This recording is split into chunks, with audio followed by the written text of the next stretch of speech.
Hello students, let us start a new topic in chemistry class 9th, that is laws of chemical combination. Chemical combinations के क्या क्या laws हैं, ठीक है। लेकिन इस टॉपिक को जाने से पहले हम थोड़ा सा मैटर को थोड़ा सा रिवाइज करना चाहते हैं कि मैटर क्या है, राइट।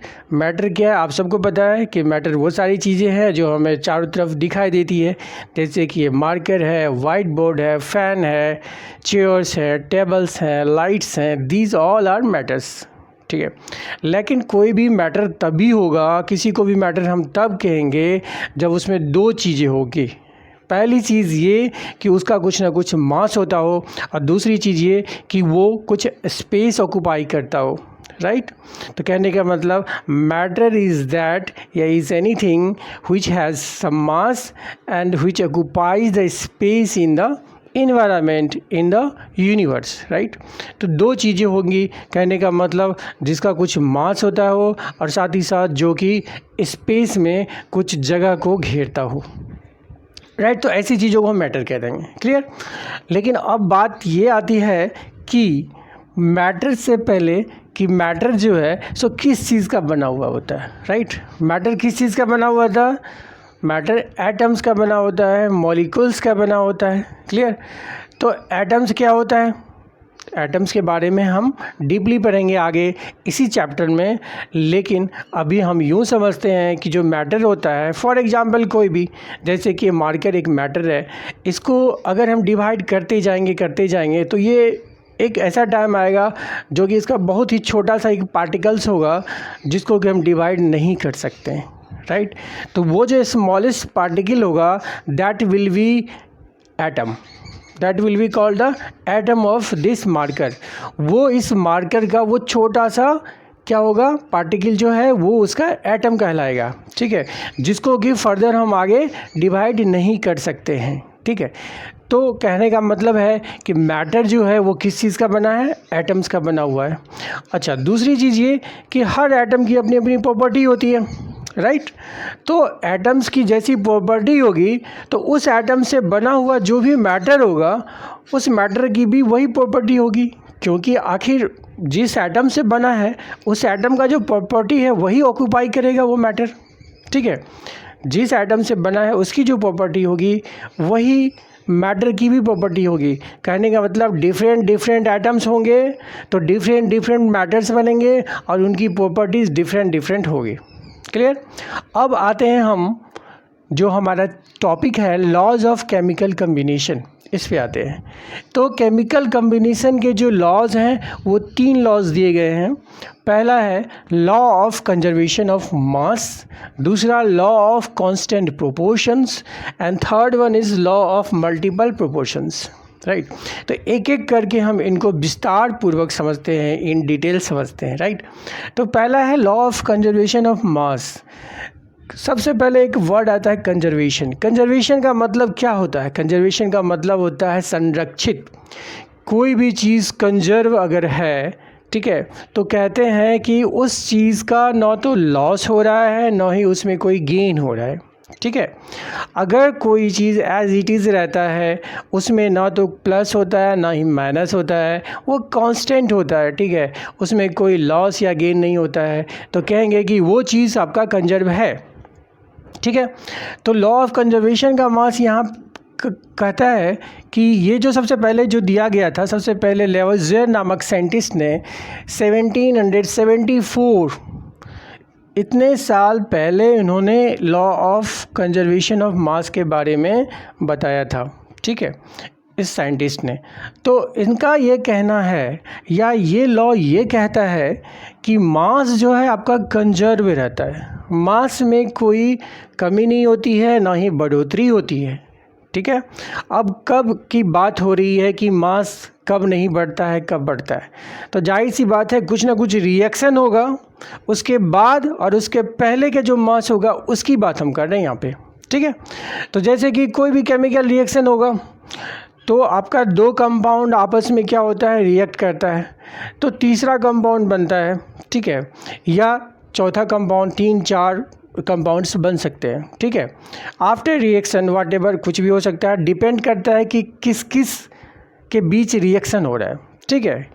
तो सबसे पहले तो हम ये जान लें कि बिफोर रिएक्शन जो भी आपके पास कंपाउंड होता है, ठीक है, उसको आप क्या कहते हैं, रिएक्टेंट्स कहते हैं। ठीक है, अगर हमारे पास A plus B gives C plus D है, अगर ये हमने एक केमिकल इक्वेशन लिखा है, ठीक है, एक केमिकल रिएक्शन हो रहा है, इस केमिकल रिएक्शन में क्या बताया जा रहा है कि A और B आपस में रिएक्ट करके या यूँ कहें कि कंबाइन होके ये C और D बनाते हैं। ठीक है, एक न्यू कंपाउंड को फॉर्म करते हैं। तो A और B जो है इसको हम लोग कह देंगे कि ये रिएक्टेंट्स हैं। क्या है, रिएक्टेंट्स। ठीक है, और C और D को हम लोग कहते हैं ये प्रोडक्ट्स है। तो कहने का मतलब बिफोर द केमिकल रिएक्शन जो भी आपके पास कंपाउंड्स हैं, those are called reactants, right? And after the chemical reaction, whatever be the compounds formed are called products. तो reactants और products आप समझ गए कि before reaction जो है reactants होते हैं और after reaction जो आपका chemical compounds बनता है उसको हम products कहते हैं। तो अब यहाँ पे बात हो रही है कंजर्वेशन ऑफ मास की, कि मास कैसे कंजर्व रहता है। तो सीधा सा यहाँ पे कहना ये है कि रिएक्शन से पहले जो भी आपके पास कंपाउंड है उन सब का जो टोटल मास है वो, अगर हम मान लेते हैं एग्जाम्पल के लिए कि ये एक कंपाउंड आपका क्या है, ए है, और ए का मास कितना मान लिया हमने, मान लिया AM है। ठीक, एंड बी का मास जो है सो BM है। M स्टैंड्स फॉर मास, यहाँ पे मैंने मान लिया। और यहाँ जो बन रहे हैं प्रोडक्ट्स उसमें C का मास M है और D का मास आपका M है, राइट। तो लॉ ऑफ कंजर्वेशन ऑफ मास का कहना है कि बिफोर द रिएक्शन जो भी कंपाउंड्स हैं उनके जो मासेस हैं उनका जो टोटल सम है वो इक्वल होता है आफ्टर रिएक्शन के बाद जो भी प्रोडक्ट्स बनते हैं उनके जो मासेस हैं उनके सम के बराबर। ठीक है, ऐसा होता है, इसलिए हम कहते हैं कि मास जो है सो कंजर्व रहा। ठीक है, मास में कोई इफ़ेक्ट नहीं पड़ा। बिफोर रिएक्शन जितना मास था रिएक्टेंट्स का उतना ही मास जो है आपका प्रोडक्ट का होता है आफ्टर रिएक्शन, राइट। तो कहने का मतलब AM प्लस BM जो है ये इक्वल हो जाता है आपका CM plus DM, right. Example के थ्रू अब इस चीज़ को ज़रा समझने की कोशिश करते हैं। एक्सपेरिमेंट के थ्रू ये पाया गया कि जो आपका कैल्शियम कार्बोनेट होता है, कैल्शियम कार्बोनेट, इसको जो हीट सप्लाई किया जाता है, right, after supplying the heat to calcium carbonate it forms calcium oxide plus carbon dioxide, right. ये दो चीज़ें फॉर्म करता है। अब यहाँ पे कैल्शियम कार्बोनेट उन्होंने 100 ग्राम लिया एक्सपेरिमेंट में, तो उनको कैल्शियम ऑक्साइड जो है, कैल्शियम ऑक्साइड आपको 56 ग्राम बनता है और कार्बन डाइऑक्साइड आपको 44 ग्राम बनता है। अब देखिए ये एक्सपेरिमेंट के थ्रू वेरीफाई किया गया है ये वैल्यू।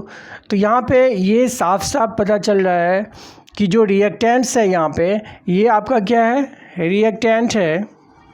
यहाँ पे एक ही हमारे पास कंपाउंड है कैल्शियम कार्बोनेट जो कि डिकम्पोज हो गया। डिकम्पोज कैसे होता है, जब आप उसको हीट सप्लाई करोगे तो डिकम्पोजिशन रिएक्शन होता है, मतलब वो फिर टूट जाता है कंपाउंड। ठीक है, और उन्होंने जो नए नए कंपाउंड बनाए वो है calcium oxide and carbon dioxide बनाया, राइट।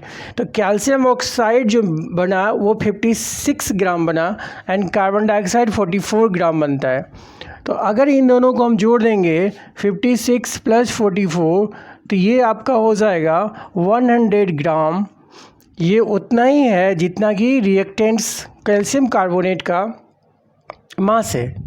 तो कह सकते हैं कि ये जो इक्वेशन है, this equation, this reaction follows the law of conservation of mass because the reactant calcium carbonate has 100 gram in amount, right, gives 56 gram calcium oxide and 44 gram of carbon dioxide, which combinedly gives 100 gram of products. Okay, thank you students. We will discuss the experiments related to the law of conservation of mass in the next video.